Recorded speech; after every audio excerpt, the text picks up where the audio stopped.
Sziasztok! A következő néhány mondat azoknak szól, akik abban a szerencsés helyzetben vannak, hogy lehetőségük van a megélhetési költségvetésükön felül némi megtakarítást felhalmozni. Az általam jelen esetben megcélzott réteg nyilván nem pénzügyi szakemberekből áll, akik tőzsdei spekulációkban, illetve komoly ingatlan ügyletekben utaznak, hanem a magamfajta melósok és átlagjövedelemmel rendelkezők alkotják. Félreértés ne essék, abszolút nem áll szándékomban bárkinek is a szekerét tolni, de konkrétan most az autónyereménybetét könyvekről szeretnék szót ejteni, azon belül is az OTP-s autónyereménybetétekről.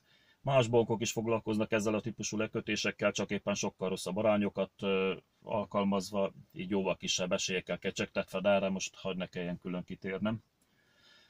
Szóval miért érdemes ebben a formulában gondolkodni és mellőzni a kamatozó bankbetéteket? Mit kínál egyáltalán egy kamatozó bankbetét?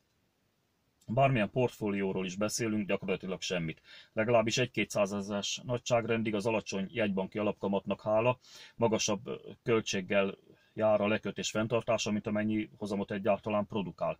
És bármelyik bankot is nézzük ebben az országban, ez gyakorlatilag mindenhol érvényes. Pedig hát kutakodhatunk bőven, hiszen mint tudjuk Magyarország a bankok kánoánja, de attól függetlenül mindenhol ezt látjuk.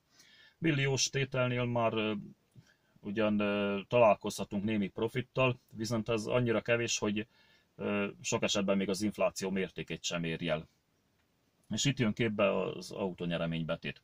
Ha ebben tartod a pénzed, természetesen ugyanúgy nem fogsz rákapni egy fillér kamatot sem, mintha otthon a cihában vagy a parkett alatt lenne eldugva, de legalább havonta sorsolgatják, aztán vagy nyersz, vagy nem nyersz. És ha bármikor úgy döntesz az év folyamán, hogy kiveszed a bankból a pénzed, akkor legalább nem kell dürölmot kapnod, mint abban az esetben, amikor egy kamatozó bankbetétet szüntetsz meg, és azt látod, hogy kevesebb szerepel a számládon, mint amennyi a lekötés pillanatában. És hát itt is már milliós tételnél azért kapnál némi aprót kamatgyanánt, de akkor már érdemesebb ezt a kevés kamatot játékdíjnak tekinteni, annak fejében, hogy részt vehess az autónyeremény sorsolásokon, mert ott ugye nincs kamat. Viszont kezelési költség sincs.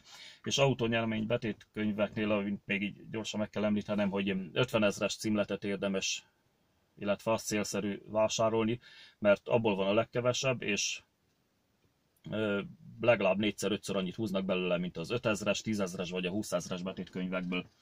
Hát jó, akkor lássuk, hogy is néz ki egy ilyen sorsolás. Havonta sorsolják a kocsikat, és 3 havonta, negyedévente ugye megfejelik, plusz még egy extra sorsolással. Tavaly 130 autót sorsoltak, idén körülbelül 70-nel számolhatunk. Egyébként mindig a jegybanki alapkamat és a betétek száma határozza meg azt, hogy hány kocsit sorsoljanak egy évben.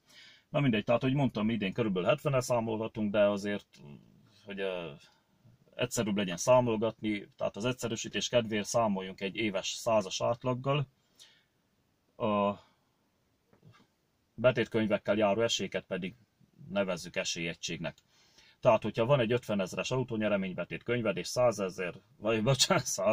100 autót sorsolnak egy évben, akkor az azt jelenti, hogy 100 esélyegységed van. Na most, ha 10 betétkönyved van, akkor értelemszerűen 10-szer annyi lesz, 20-nál pedig 20-szor annyi. Tehát vagy 1000 vagy 2000 esélyegységed lesz. Jó, akkor beszéljünk forint számokban, elvégre a matekon múlik minden. Hogyha 1 millió forintért veszel autónyeremény betétkönyveket, mondjuk 20 darab 50 ezereset, az azt jelenti, hogy 100 autó sorsolásánál ez 2000 esélyegységet jelent. Ha ezt leosztod 12 hónapra, és ezt továbbosztod a hónap napjaira, akkor az annyi, mint